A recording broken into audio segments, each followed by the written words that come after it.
बहुत समय पहले की बात है। 3 भिक्षुक हिमालय की चोटियों को पार करते हुए एक अनोखी और सुंदर नगरी में पहुंच गए।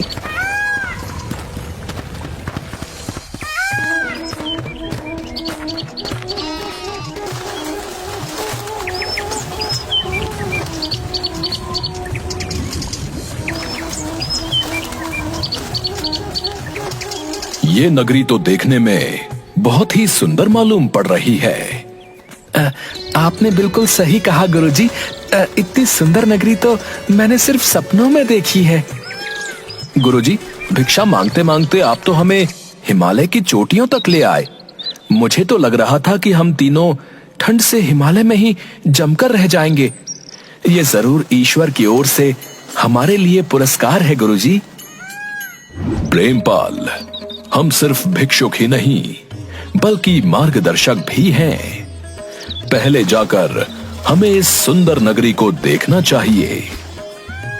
गुरुजी प्रेमपाल और वीरपाल को लेकर उस सुंदर नगरी में चले जाते हैं, जहाँ पर बहुत अच्छे सुंदर घर बने होते हैं और वहाँ सभी व्यक्ति बस अपना काम करने में लीन होते हैं। पता नहीं, मुझे इस नगरी में कुछ अजीब सा लग रहा है। ये कैसी बातें कर रहे हैं गुरुजी? न जाने कितने दिन बाद हम तीनों को ठंड से राहत मिली है। देखिए कितनी ताजा ताजा हवा चल रही है और यहाँ धूप भी कितनी अच्छी निकल रही है। प्रेमपाल सही बोल रहा है गुरुजी। मुझे लगता है कि यहाँ हमें किसी धर्मशाला में रहकर आराम करना चाहिए। वीरपाल, हम भिक्षुक हैं, कोई व्यापारी नहीं, जो हम धर्मशाला में बैठकर आराम करेंगे। मैं वहां उस टीले पर जा रहा हूं। तुम दोनों अलग अलग दिशा में बट जाओ और शाम तक मुझे पता करके बताओ कि इस नगरी में लोगों का स्वभाव कैसा है। क्या ये नगरी कुछ दिन रुकने के काबिल है भी या नहीं? गुरुजी के आदेश पर प्रेमपाल और वीरपाल अलग अलग दिशाओं में चले जाते हैं। वीरपाल नगरी में घूमने लगता है। इस नगरी में तो बहुत ही स्वादिष्ट व्यंजनों की महक आ रही है। और मुझे भूख भी बहुत ज्यादा लग रही है। मुझे जरूर कोई अपने लिए भोजनालय तलाशना होगा। हाँ। वीरपाल भोजनालय को तलाशने लगता है। अचानक वीरपाल की नजर एक भोजनालय पर पड़ती है।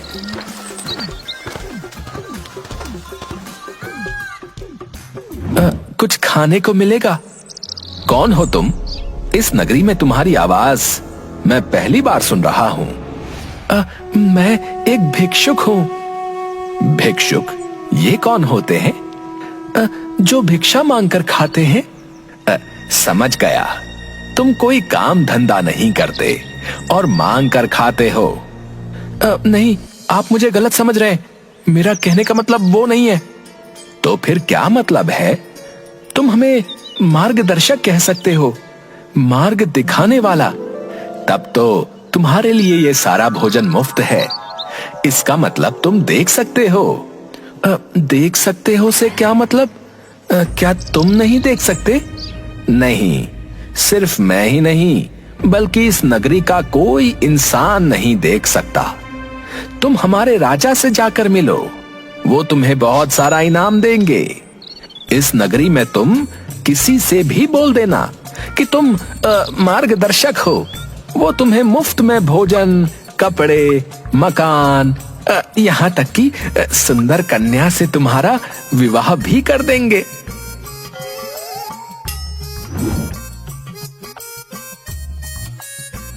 अरे अरे अरे, मजा आ गया, मजा आ गया। बगैर भिक्षा के भोजन, कपड़ा, अच्छा घर। वाह वाह वाह वाह वाह वीरपाल, काश संसार के सभी राज्य ऐसे ही हो जाएं। तभी उसकी नजर एक मिठाई की बड़ी सी दुकान पर पड़ती है। वहाँ पर बहुत स्वादिष्ट स्वादिष्ट भोजन मिलता है। वीरपाल वहाँ जाकर बोलता है,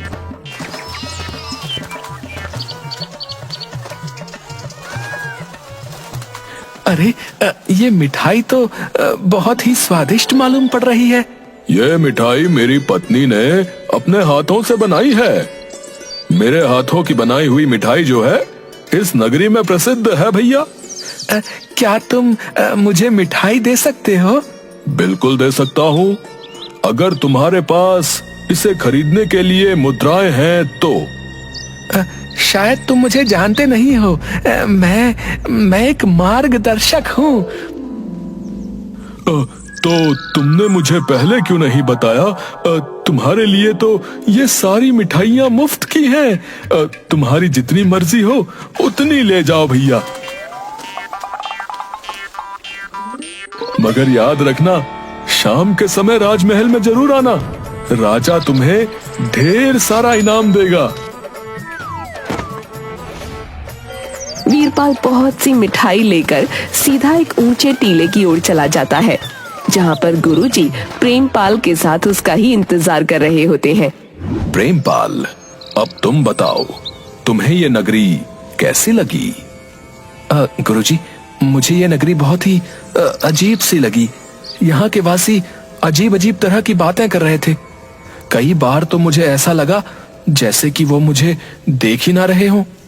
क्या तुम्हें वहां पर किसी ने भिक्षा नहीं दी? मैंने जिस किसी से भी भिक्षा मांगी उसने मुझे भिक्षा देने से मना कर दिया और साथ ही साथ मुझे बहुत ज्यादा अपमानित भी किया। वीरपाल, अब तुम बताओ, तुम्हें नगरी कैसी लगी? क्या प्रेमपाल सही बोल रहा है?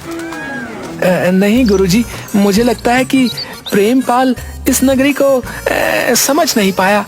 मैंने तो इतनी सुंदर नगरी कभी नहीं देखी गुरुजी। मैं तुम्हारी बात का मतलब नहीं समझा।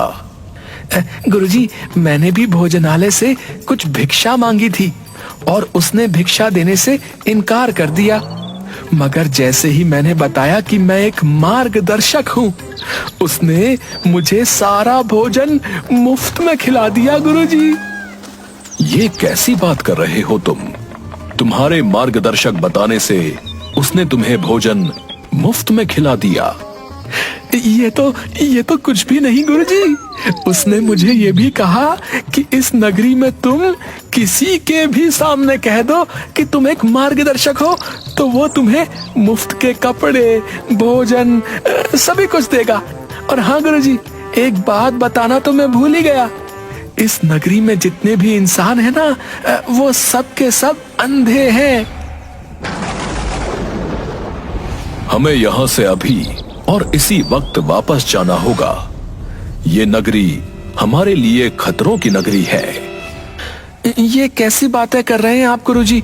यहाँ सब कुछ मुफ्त में मिल रहा है और आप हैं कि यहाँ से जाने की बातें कर रहे हैं। वीरपाल, पिछली बार तू अंधेर नगरी में फंस गया था, पर इस बार तू अंधों की नगरी में फंस जाएगा। मेरी बात मान, यहाँ से चलते हैं। मैं अब कहीं नहीं जाने वाला गुरुजी। हाँ, आपको जाना है तो आप जा सकते हैं। मैं तो अपना सारा जीवन जो है यही व्यतीत करूंगा। हाँ। इतना कहकर वीरपाल वहाँ से चला जाता है और एक पेड़ के नीचे जाकर अपने आप से बोलता है, शाम के समय राजमहल में जाकर राजा के ढेर सारे इनाम लूंगा।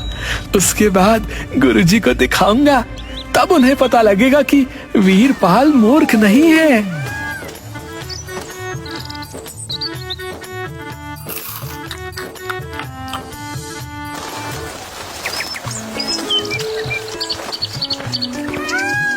शाम के समय वीरपाल महल चला जाता है, जहाँ वो देखता है कि उस नगरी के बहुत से वासी वहाँ पर पहले से जमा थे।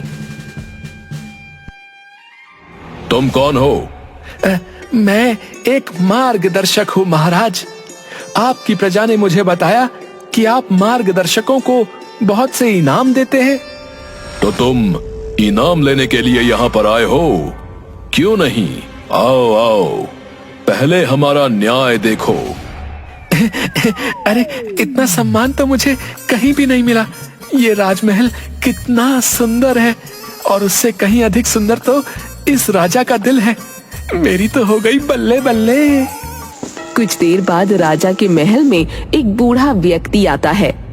महाराज, मैं एक कपड़ों का कारीगर हूँ, कंबल बनाता हूँ और कंबल बनाकर बेचता हूँ। तो क्या तुम सिर्फ ये बताने के लिए मेरे महल आए हो?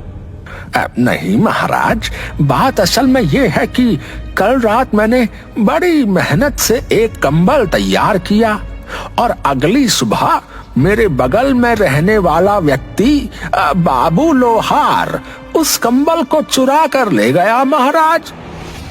तुम कैसे कह सकते हो कि ये चोरी तुम्हारे पड़ोसी बाबू लोहार ने की है?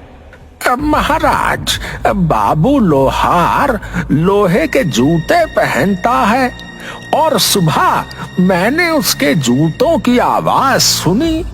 ऐसे मुझे यकीन हो गया कि चोरी बाबू लोहार ने ही की है।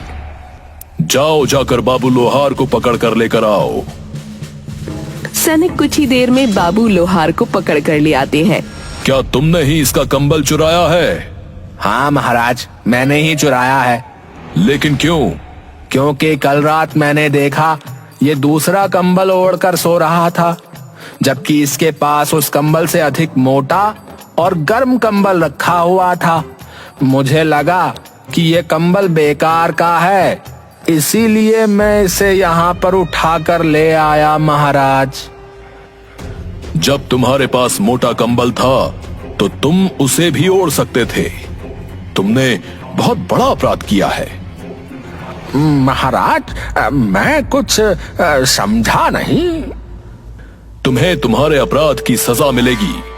इतना बोलकर राजा बाबू लोहार से बोलता है, तुमने इसका कंबल चोरी कर लिया, लेकिन तुम चाहते तो झूठ बोल सकते थे और अपनी जान बचा सकते थे। तुम्हें भी सजा मिलेगी। सैनिकों, इन दोनों को फांसी पर चढ़ा दो। ये देखकर वीरपाल को चक्कर आते हुए महसूस होने लगते हैं। अब तुम मुझे बताओ, तुम किस तरह के मार्गदर्शक हो? महाराज, मुझे लगता है मुझे यहाँ से जाना चाहिए। नहीं नहीं, अभी तो हमें तुम्हारा स्वागत भी करना है। अब मुझे बताओ कि क्या तुमने कभी सूरज देखा है? हाँ, देखा है। चांद देखा है? हाँ, देखा है। क्या तुमने आकाश में बहुत सारे तारे देखे हैं? हाँ हाँ, देखे। इसे पकड़ कर ले जाओ और इसे भी फांसी पर चढ़ा दो। बहुत समय पहले एक ऐसा ही पागल व्यक्ति मेरी प्रजा को भड़का रहा था। बोल रहा था कि इस धरती के ऊपर नीला आकाश है और वहां पर बहुत से तारे टिमटिमाते हैं। और तो और वो मूर्ख ये भी बोल रहा था कि दिन के समय एक बहुत बड़ा सूरज भी चमकता है। क्या तुमने कभी उजाला देखा है क्या? नहीं महाराज, उजाला क्या होता है? ये जरूर कोई मूर्ख व्यक्ति है। धरती पर तो हमेशा रात रहती है। सुना तुमने? इस धरती पर हमेशा रात रहती है। महाराज, ये सभी लोग तो अंधे हैं। भला अंधा क्या जाने कि उजाला क्या होता है। लेकिन आपकी बातों से मुझे ऐसा लग रहा है जैसे कि आप देख सकते हैं। हाँ, मैं बिल्कुल देख सकता हूँ। तो फिर आप मुझे क्यों सजा दे रहे हैं? वीरपाल की बात सुनकर राजा अपने सिंहासन से उठकर खड़ा हो जाता है और वीरपाल के कान में बोलता है, बरसों पहले मैं भी यहाँ तुम्हारी ही तरह भटक गया था। मैंने इन सबको बहुत समझाने की कोशिश की, मगर इनमें से कोई नहीं माना। और अब इनकी ही तरह मुझे भी विश्वास हो गया है कि उजाला नाम की कोई चीज नहीं होती इस संसार में। ना ही आकाश है, ना सूरज है और ना टिमटिमाते हुए तारे। इसे गिरफ्तार करके फांसी पर चढ़ा दो।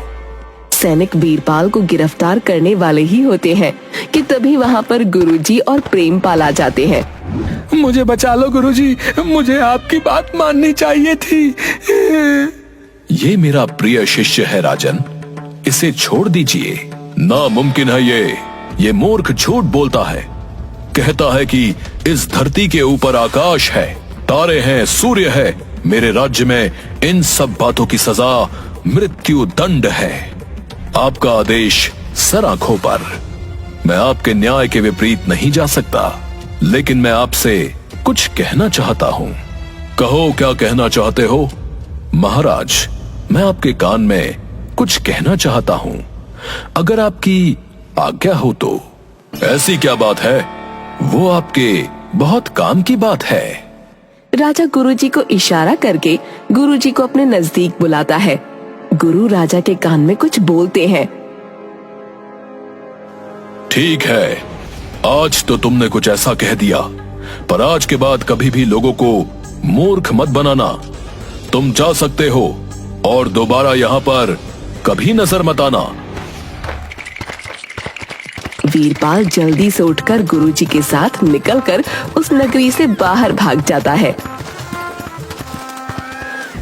ये सब आपने कैसे किया गुरुजी? उस राजा ने मुझे छोड़ कैसे दिया? वो सब जन्मजात अंधे थे। उनकी पीढ़ियों में कोई भी देखने वाला व्यक्ति नहीं था। तुम्हारे जाने के बाद मैंने जब इस राज्य के बारे में पता किया, तब मुझे लगा कि वर्षों पहले ये राजा भी यहाँ पर आकर भटक गया था। राजा ने उस समय लोगों को बहुत समझाने की कोशिश की, मगर कोई भी इसकी बात नहीं माना। लेकिन वो एक चतुर व्यक्ति था। उसने बड़ी आसानी से यहाँ के राजा को मारकर सिंहासन हथिया लिया। लेकिन आपने ये नहीं बताया कि उसने मुझे क्यों छोड़ दिया? क्योंकि मैंने उसके कान में कहा था कि अगर तुमने मेरे शिष्य को नहीं छोड़ा तो मैं सारी प्रजा को बता दूंगा कि तुम भी देख सकते हो और तुमने ही उनके पुराने राजा का कत्ल किया था। अगर उसकी प्रजा को ये पता लग जाता कि वो राजा भी देख सकता है तो उसकी प्रजा बगावत कर देती। लेकिन मेरी एक बात समझ में नहीं आई गुरुजी, वो राजा उल्टे सीधे न्याय क्यों कर रहा था? उसके न्याय पर प्रजा सवाल क्यों नहीं उठा रही थी? क्योंकि उन्हें लगता है कि न्याय यही है, राजा का न्याय सर्वोत्तम है। इसलिए मैंने प्रेमपाल से कहा था कि नगरी हमारे लिए खतरे से खाली नहीं। गुरुजी महाराज, अब मैं आपकी बात कभी नहीं टालूंगा। राम राम राम राम, अंधी प्रजा पागल राजा। सभी मुस्कुराने लगते हैं।